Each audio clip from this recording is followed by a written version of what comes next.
Amerikanın 50 sentləri, xüsusilə Prezident Kennedinin təsviri olan 50 sentlər Amerikanın ən çox toplanan, ən çox kolleksiyalarda olan sikkələrindən hesab olunur. Dövriyyə sikkəsi olsa da, elə illər olub ki, bunlar gümüşə döyülüb. Lakin sonradan gümüş bahalaşdıqca bunun planşetin tərkibi tədricən dəyişməyə başlayıb. Kolleksiyaya təzə başlayanlar bunlardan hansının gümüş olduğunu müəyyənləşdirməkdə bəzən çətinlik çəkir. Onun ən asan yolu hansının gümüş, hansının mis olduğunu bilmək istəyirsə, ən asan yolu onun kənarlarına baxmaqdır.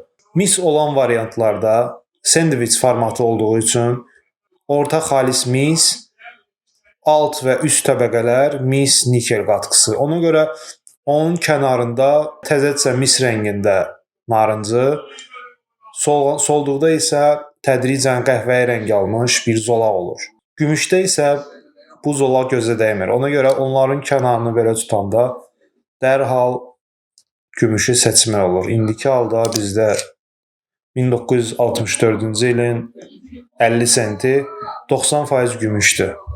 Bu birlər isə 84, 73 və bicentennial, yəni 200 illik Amerikanın müstəqilliyinin 200 illiyinə həsr olunmuş və arxa dizaynı fərqli olan bu 50 sent, bunlar hamısı nikel, mis tərkiblidir.